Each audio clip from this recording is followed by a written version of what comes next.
Hello, party people. This is your boy, Jock Israel. I also have some other names, but I'm just going to go with Jock Israel from Restore Rebuild website, restorerebuild.org. Today is Tuesday, August 20th, 2024. And just to let people know, I used to be a club DJ in San Francisco before I became a corporate executive. I'm also a military veteran, combat vet.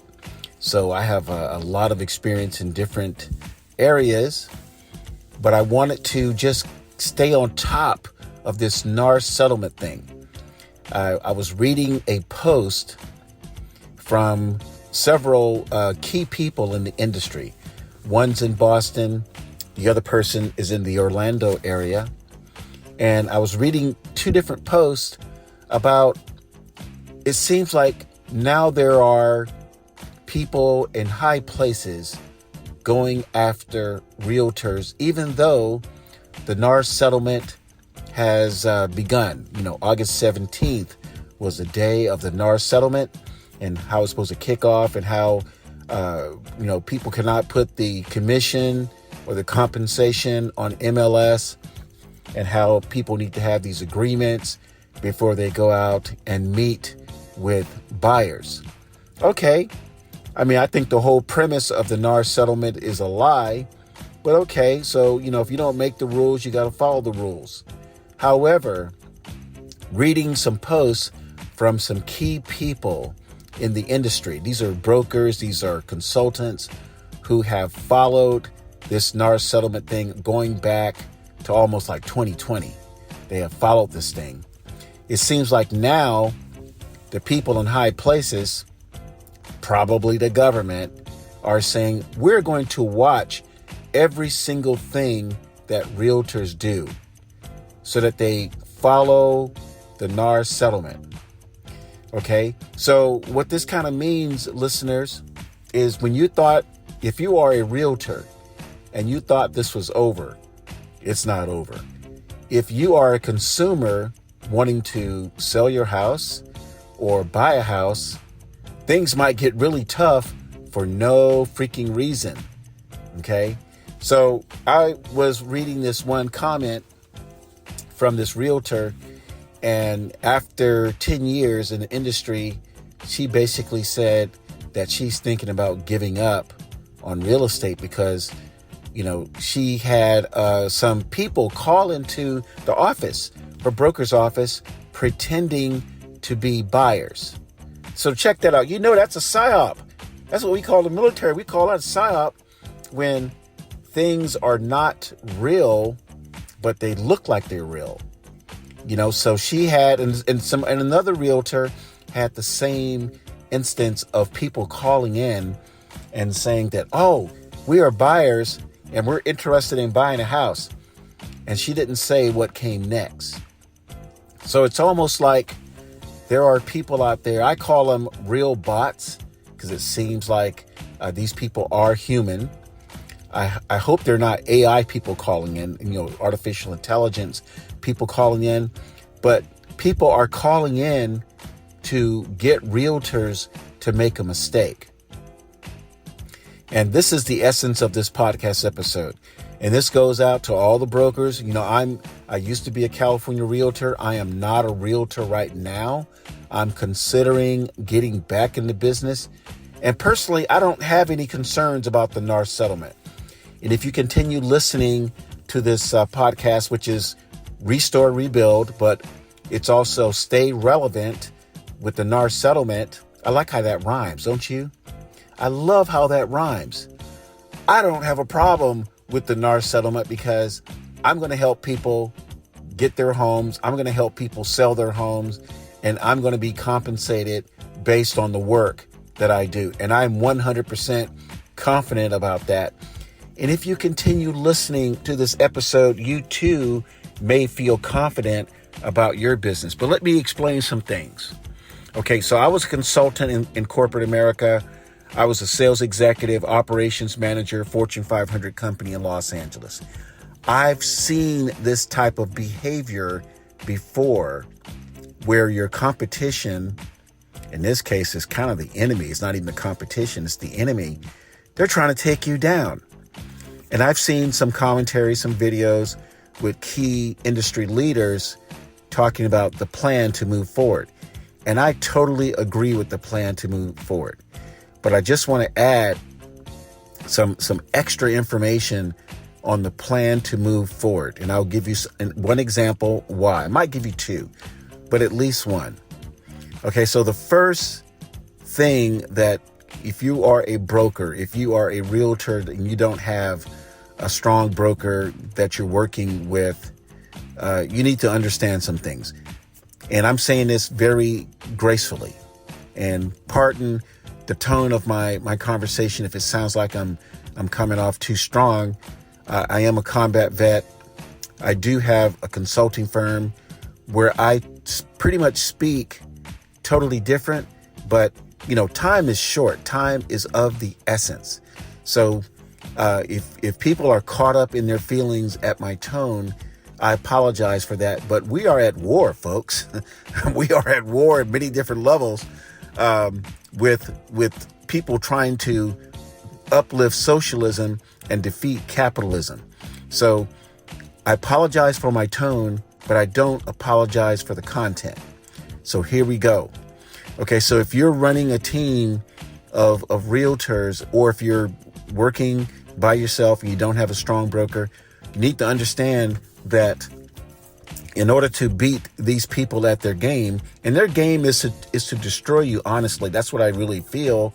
I mean, coming from California, I've seen how people in high places try to destroy industries. I've seen how people in high places are, in my opinion, orchestrating smashing grabs in San Francisco, Oakland, Los Angeles, Silicon Valley, where, you have teams of people run in and just grab merchandise under $950 so they can evade prosecution or get a slap on the wrist.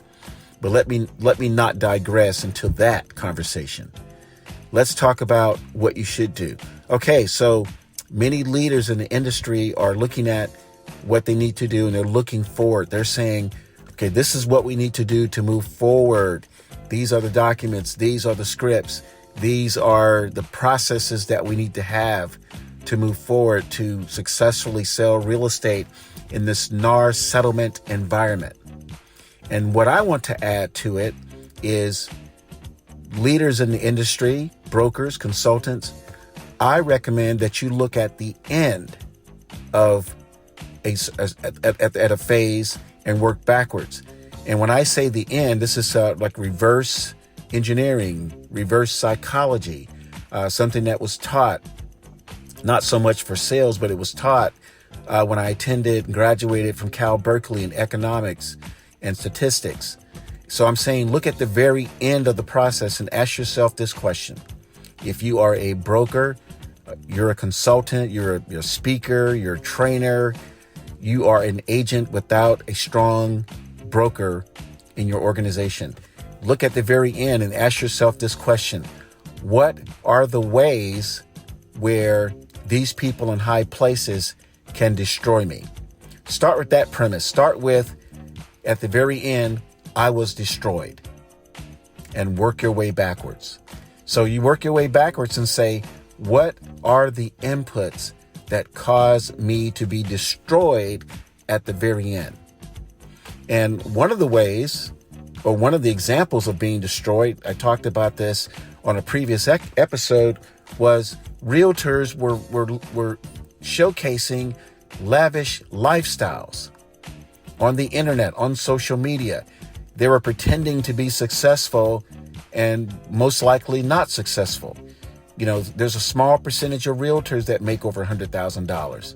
The average realtor may sell 1 to 3 transactions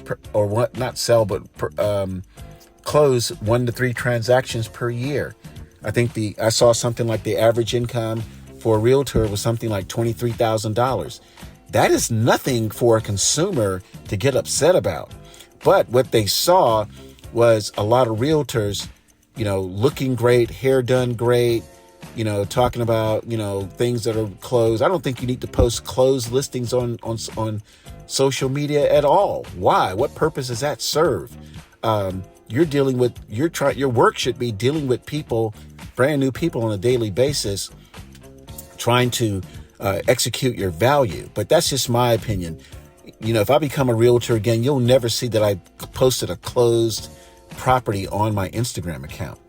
The other realtors might go Google Gaga over that, but for the most part, the average consumer is going to say, he made or she made, $25,000 or $15,000, while the consumer is sitting behind their desk making $20, $25, $30 an hour, trying to find out how to make their ends meet, and perhaps trying to find a way to buy a house in these overinflated prices with high interest rates.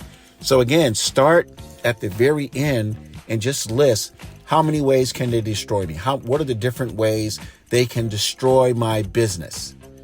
If you're a broker, you got plenty to lose if they try to destroy your business and you have 30, 50, 100 real estate agents in your organization.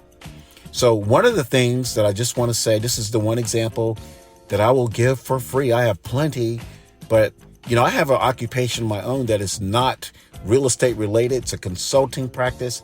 I work with small business owners. I work with individuals. So I have a job. I'm not even in real estate, but I am totally upset with how I see people in high places trying to destroy my fellow business owner colleagues. Because see, I care for all business owners, even though I'm not a real estate agent. I worked in real estate and I worked with mortgage loans as a mortgage banker for 5 years and then another 8 years as a real estate person. So I really empathize with all business owners who are working under duress of people in high places that are trying to make your capitalistic experience harder. I deplore that. I am totally upset with that. But here's the one example I just want to give you. Okay, so a lot of people are concerned about buyers saying, I don't have, $4,000 or $5,000 to pay a buyer's agent to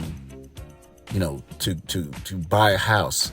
You sign the buyer's agent agreement, and on that buyer's agent agreement, and I could be, mostly right, I could be halfway right, but I think the buyer's agent agreement says this is what compensation the buyer's going to pay the buyer's agent. And you're going to have some buyers that say, I can't, it's tough enough to come up with the down payment. It's tough enough to come up with the closing costs. And now I'm being asked to pay a buyer's agent for helping me buy a house. And, some buyer's agents under the previous model may have earned 2.5% or 3% or 2%. It was always negotiable. And now that compensation or that commission, that money is being transferred to the buyer. So the buyer may say, you know what? I heard that I can go straight to the listing agent, or the listing agent can help me buy that house under something called dual agency. Now, I've done a few dual agency deals before. They may sound easy, but there is a lot of risk involved in doing a dual agent contract where you're the listing agent and you're also the buyer's agent. So, but here's the problem. This is how I see people in high places looking to set up realtors and actually set up listing agents. You see, listing agents were kicking back. The buyer's agent is going to have a problem, but we, the listing agent, all we have to do is list a home. We're going to get paid anyway, so we don't have anything to worry about because we're the listing agent. Okay, listing agents, listen up. Okay, so when that person comes to you and says, you know what, listing agent, I don't have $10,000 to pay this buyer's agent. I wish I did, but in these uncertain economic times with high inflation, real estate prices way above, what might be considered normal, interest rates being high. There's no way I can pay a buyer's agent, but I would like to be an agent under a dual agent contract. And the listing agent goes, yes, we can do it. Yes, we can do it. And the listing agent is thinking, well, yeah, I'll just get my 3%, or maybe I'll up my contract with the seller to 4% because I'm saving them the cost of paying, a buyer's agent under the old model. So maybe I'll up my contract to 4%. Not sure if that's allowed. I think it's probably not allowed, but whatever. Maybe there's like a stipulation where the listing agent tells the seller, look, if I bring in a buyer, without a contract with the buyer's agent, let me get the 4% or 4.5%. And then we'll just seal the deal. And the listing agent will get paid 4% or 4.5%, or maybe even 5%, and get all the money to himself or herself. Okay, so here's the problem. Here's how people in high places potentially, my conspiracy theory, may set you up. All right, so you got the dual agency. You're working with this buyer. You're working with this seller. Who do you owe the fiduciary duty to? Who do you owe your allegiance to make sure you take care of both the buyer and the seller? Well, let's say, just to make a long story short, because I can go on and on and on about this, but let's say the listing price is $500,000. And, that buyer is like, oh, this price is $500,000. And let's say, for instance, the buyer says, oh, I want to counter at 480,000. And then, you as the listing agent, you're going to go back to the seller and say, look, the buyer wants 480 or some number like less. I mean, if I was a buyer and I was doing dual agency, I would ask for the lower freaking price just on GP. And for people that don't know black lingo, GP just means for no reason. It stands for general purpose. I would just ask for a lower, I would ask the dual agent to counter to like 450 just on GP. Because as a buyer, my goal is to get the lowest price. And as a seller, my goal is to get the highest price. Okay, so the dual agent goes, man, how do I deal with this? I got a buyer that wants to offer 450, and I have a seller that wants to keep it at 500. But let's just say no counter offer is made. Let's just say, hypothetical, no counter offer is made and the deal closes. So now you got this buyer under a dual agency contract. 2 months down the road, 3 months down the road, the buyer figures out or learns that he or she could have got a lower price because the dual agent didn't even mention the counter offer. Didn't even mention that the $500,000 list price could have sold at $450,000. Let's say the housing market takes a downturn and that $500,000 house is now worth $430,000.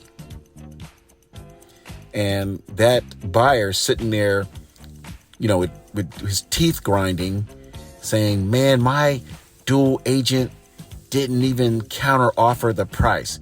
Damn it, I'm going to sue. I'm going to call that guy who was the prosecutor on behalf of the DOJ prosecuting real estate agents. I can't think of his name right now. And all of a sudden, you have another lawsuit against the industry. And just suppose that person that is buying that house under a dual agency is a plant. Just like The buyer agents who are getting phone calls just out of the blue, large numbers of phone calls from these human bots, these human people that are looking to set up realtors, allegedly. Suppose there are plants who buy houses with government money and that buyer under dual agency says, I'm suing because my dual agent did not even counter offer on the price. Well, there you go, folks. That's why I'm saying look at the end and work your way back and identify all the different instances where, you can be set up by people in high places. Now, I believe those potential problems are just related to the compensation. So there may not be many things to worry about, but just perform that reverse engineering exercise. Start at the end and say, I messed up. I got problems at the very end. Work your way back and say, how can I erase these problems in my process? My name is Jock Israel, restorerebuild.org. And you're listening to the Stay Relevant NAR Settlement podcast on Rumble. Take care. Make it a great day.